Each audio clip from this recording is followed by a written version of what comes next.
တချို့ကဘဝဘေးအခြေအနေမကောင်းတဲ့အတွက်ကြောင့်ဆင်းရဲတဲ့ဘဝကိုရောက်လာကြတယ်အဲ့ဒီဆင်းရဲတဲ့ဘဝကနေပြီးတော့ကြကုတ်ကြခဲနဲ့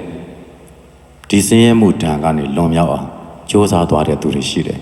ရုံးထွက်သွားနိုင်တဲ့သူတွေရှိတယ်ရတဲ့နေရာကနေရတယ်လို့ကြိုးစားရုန်းကန်သွားကြတဲ့သူတွေရှိတယ်စိတ်နေစိတ်ထားအပြင်လည်းပဲကိုယ်ပတ်ဝန်းကျင်အတိုင်းဝိုင်းအရာအတွေးခေါ်နှိမ့်ကြနေကြတယ်ဆိုရင်ကိုအတွေးခေါ်မြင့်အောင်စီးဖို့တယ်လေ့လာတယ်စာဖတ်တယ်တန်းပညာပြေဝအောင်မသင်ရပါမယ်စာဖတ်ခြင်းပညာကိုတော့သူလက်မလွတ်ဘူးစာအမြဲဖတ်တယ်ဖတ်နိုင်တဲ့များစာတွေလက်လန်းမိတဲ့စာတွေဘဝပေးတရုပ်ဖော်စာတွေသူဖတ်တယ်လောကကိုနားလည်အောင်လို့သူစ조사တယ်လောကကိုနားလည်မှုများလာလေသူဟာအဲ့ဒီလောကထဲမှာကောင်းကောင်းရှင်သန်လာနိုင်လေပါပဲလောကကိုနားမလည်တဲ့အခါအတ္တကြီးတဲ့သူသားတစ်ယောက်ဖြစ်လာတယ်လောကကိုခံစားမပေးနိုင်တဲ့သူတွေဟာကိုယ်တယောက်တည်းအတွက်ပဲကြည်လာတဲ့တပိုတည်းကြည်တဲ့သူတွေဖြစ်လာတတ်တယ်ဒီအခါမှာစိတ်ညစ်စိတ်ယုတ်ဆိုတာတွေပေါ်လာတယ်တပတ်သူတွေဘယ်လိုခံစားနေရတယ်ဆိုတာသူခံစားပေးတတ်တဲ့သူမျိုးမဟုတ်ဘူးဒီတော့အနံ့ယူတယ်နှိပ်စက်တယ်အခွင့်အရေးယူတယ်ညစ်လာတယ်ပင်ကိုယ်ဘဝအခြေအနေကနှိမ့်ကြနေတဲ့အနေမှာနောက်ထပ်ကိလေသာအကုသိုလ်တွေနဲ့အနှိပ်စက်ခံပြီးတော့ပို၍ညစ်သွားတယ်အဲ့လိုညစ်သေးသောနည်းနဲ့ရှာဖွေရတဲ့အရာကိုလည်းအရသာတွေ့လာတယ်ပြီးတော့အကုသိုလ်နယ်ထဲမှာပဲသူနစ်နေပြီးတော့အကုသိုလ်ပြီးရင်အကုသိုလ်ပြီးရင်အကုသိုလ်နဲ့ပဲပို၍ညစ်တဲ့ညစ်သွားစေတယ်လူတယောက်ကကိုယ်ကိုမုန်းတယ်ဆိုလို့ရှိရင်လည်းပထမတော့မကြိုက်ဘူးဖြစ်သွားတယ်ဘာလို့မုန်းတာလဲပေါ့ဒါပေမဲ့ကိုကပြန်ပြီးတော့သူ့ကိုပြန်မုန်းလိုက်တဲ့အခါမှာပထမစိတ်ဆင်းရဲတာကနေပြီးတော့တဆင့်တက်ပြီးတော့ကိုယ်ပါရောပြီးတော့ညစ်သွားတယ်အဲ့ဒီမှာမှဒီအမုန်းကိုမပြေဘဲနဲ့အညို့အတေးအနေနဲ့ထားတတ်တဲ့သူတွေဆိုရင်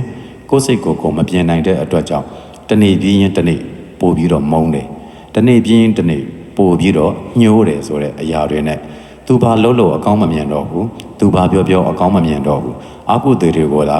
ဆင့်ပွားနေတဲ့အတွက်ကြောင့်ညစ်တဲ့ညစ်သွားစေတတ်တယ်အဲ့ဒီမှာပထမအဆင့်ညစ်သေးထားတဲ့အဆင့်မှာတတိယလို့ရှိရင်ဖြူစင်ဖို့အတွက်လမ်းစာရှိအောင်မယ်ပထမအဆင့်ကိုညစ်သေးတာကောင်မှမမြင်ဘူးဆိုလို့ရှိရင်ဘယ်တော့မှပြင်လို့မရတော့ဘူးဒုတိယအဆင့်ကိုတက်မယ်အဆင့်တက်သွားလေပို့ပြီးတော့ညစ်ဖို့ကြိုးစားလေပဲအညစ်တက်ကအားကောင်းသွားတဲ့အခါမှာဒီဘက်ကအဖြူဓာတ်ဘက်ကိုပြန်ရောက်လာဖို့ခဲရင်သွားတယ်ရုံမာတဲ့နည်းနဲ့အသားကျနေတဲ့သူတယောက်ဟာသူ့ရဲ့စီဝါရှာတဲ့နေရာမှာတော့၎င်းထမင်းရှာစားတဲ့နေရာမှာတော့၎င်း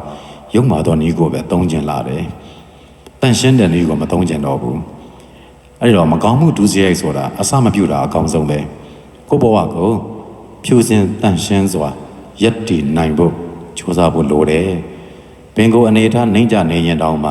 ကိုယ်စိတ်ကိုမြင့်အောင်လှုပ်သွားနိုင်တဲ့သူတွေရှိတယ်ဆိုရင်အစကတည်းကမြင့်တယ်ဆိုရင်ပို့ပြီးတော့မြင့်အောင်ကြိုးစားရမယ်